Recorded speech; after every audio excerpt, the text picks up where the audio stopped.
Mami Ngiling, my old lady aunt, simple 87th pandemic birthday in farm updates.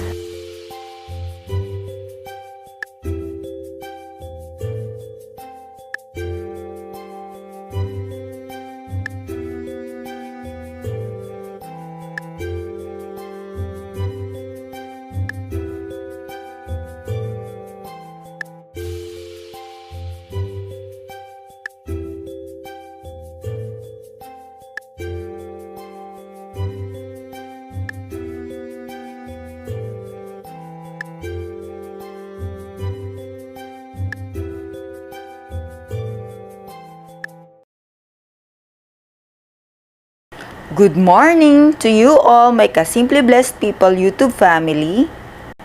How's everybody? I do pray that all are well and blessed to be of a blessing to others. Now let us see what simple celebration they have.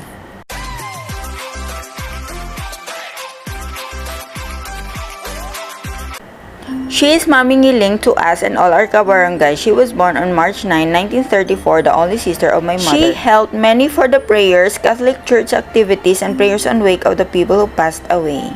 At the same time, she loved being a farmer too, attending her rice field and fish pond, nipa business, and simple life. But she is already old, no one to attend. She is one of my mentor in farming. I am just a 6-year-old kid, a preschooler in my school sack, St. Anthony's College, a 10-minute ride from our home. Comparable to my real home, my parents, that is an hour of travel. This is how my workaholic life started. We started from this place called Pangga, situated between Barangay Bariri and Malandog. Video is not yet a must before, don't worry, I'll give you a tour on my vacation. Let's start. This area is full of nipa plants those days. It was just developed by the new owner, her brother. When my grandpa died, the land was divided into 1 hectare for my uncle and 1 for my mom. This area is going to the river where our government is developing to add an esplanade up to Bariri. During our time, our small nipa hut was built in same place. This pond is for tilapia fingerlings. This is the nipa weaving, we call it pamawod, the all-time skill I learned since I was 8 years old. Take note, no need of any degree. On my vacation, I will share to you how we will do it from harvesting to weaving process, additional learning. She then moved to her share in Dungon, a nipa land and fish pond as well with her brother. This area is located between Malandog and Piapi 1 called Guruan. When I was 10 years old or my elementary days, I used to roam around to catch mud crabs, prawns, shells, bagungon, fish tilapia, bangus, or milkfish. I used to be the vendor or tendera of our harvest in our now called Malandog, Talipapa City, where my business entrepreneurial skills started. This is my first day of vacation from being a nurse. She kept this for me to harvest the pond.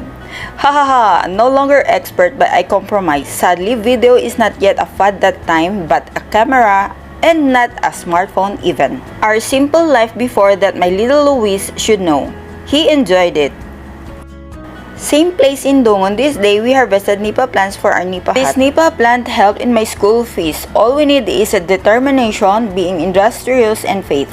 And of course, I need baon or food. Lag-e is a bamboo strainer of particles and band content during the in and out or high and low tide of water. Pasangan, on the other hand, is a structure that the passage of water happen. It can be closed and open. Harvesting of nipa, I am doing the sarisid or sirisid. Of course, my favorite, break time. We just kept our harvest in a sack. You know, the expert. One way of packing, another is of tying. We hired someone to carry the others. And the experts? This birthday was celebrated in our Artiza FarmCare last March 9, 2020 and then lockdowns and quarantines happened.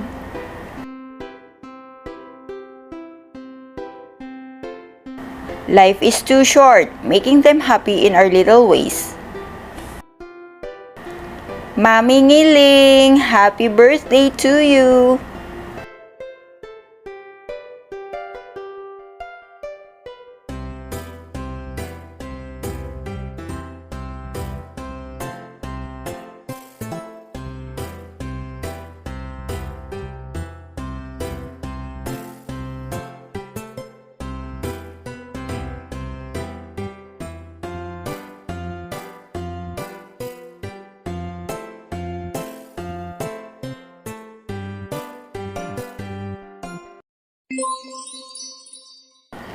This 2021 still protocols of pandemic apply, so they celebrated it in 6. But the real plan is a family gathering to spend in our little farm, but to no worries.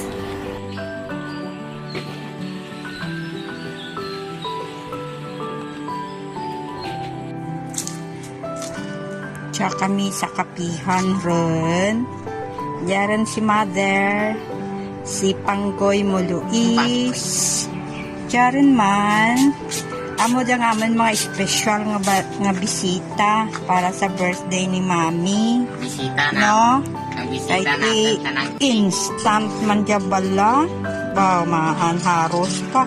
Sakit, tuhod kang malam mo dyan magsagad ka parik-pare. Paring kay sige lang ano. Para lang bala nga may achievement kag may makita ka man yan how makatugok mo kakalimpay. No? Sige. Wala pa si celebrant natin. Ito pa nagpa-beautiful patana. Kaso lang, wala tana ti make-up artist kay di naman kaya ang make-up artist na. Kasi nagilis lang to Lat-tilat lang tanay. Sige. See you.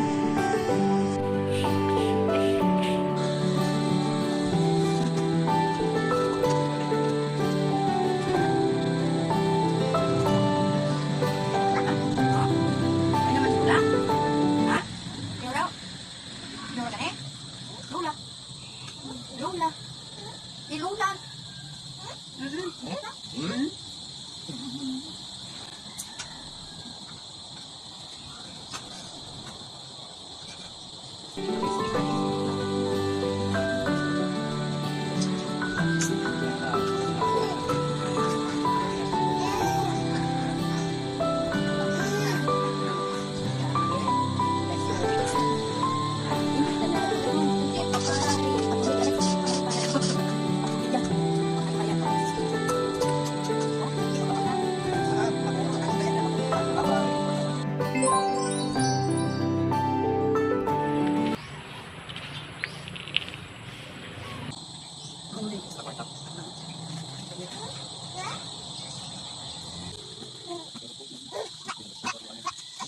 Ilang ko ba man daw kan uyun ko tuwod ko. Ay kung itikam ko gani ba? Yan ilo. Mangga ba wala. Marima to wala. Tinagwagta na nga mo. Adlaw-adlaw tanan monggo. Kasi ito yung pagkaan ko munggo. Eh kaya mo naman yung madaktot ko mo monggo. Lang ha? Cake mo? Luis, ganyan kaya na nagbulan. Wait lang.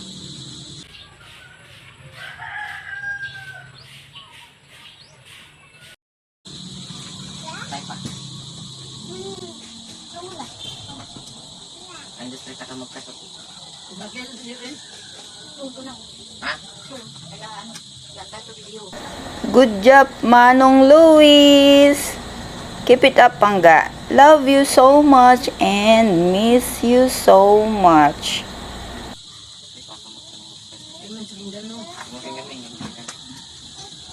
Gamay lang na alam to. Gamay lang. Gamay lang nga. Gamay lang nga. Gamay lang nga. Nanay mo. Si nanay yung gamay lang nung anak. Gamay lang.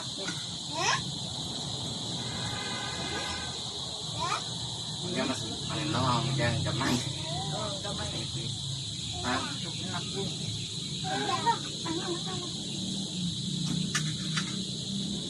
Uy, gusto man si Manang.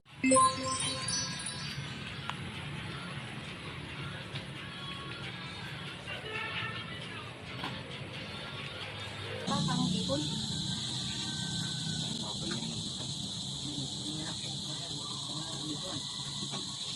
mura tanang pagkanyan na hindi lang mo kanyan.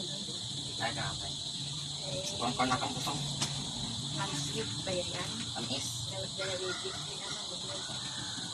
Ay nang. Kasi naanong man talaga ito. Hindi ka nang lupalo ka nang medyo tamis. Hindi mo tanang din kasi mga bulto eh.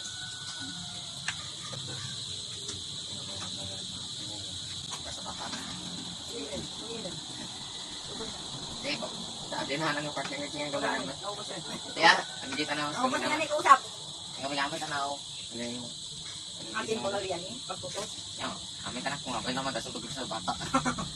Gawin ka na ako. Pwede na mo ka ba? Tapos na kami ko. Ngayon.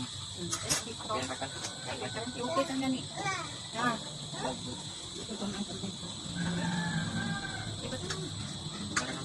Okay.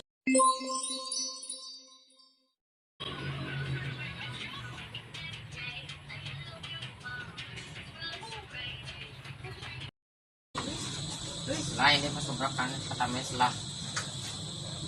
Ano ba rin video? Ano naman ang ihad ka?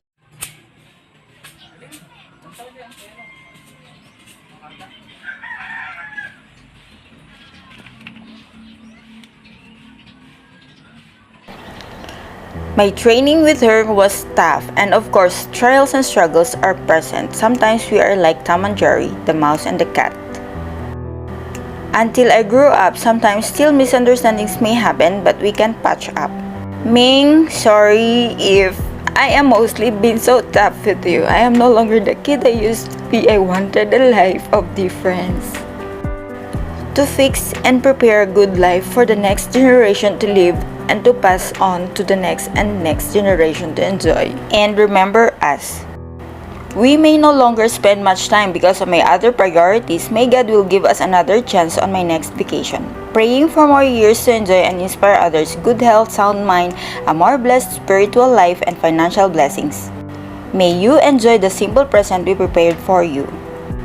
God bless you always. Take good care, especially now on pandemic. We love you. Special thanks to Naimak and Joy for the preparation. And most especially to Almighty God for the gift of life, mercy, and grace and making this day possible. Thank you, Louis and Nanay Insay, for your time too. And to all who greeted her, you made her day extra special. Thank you all for watching. I love you all and God bless.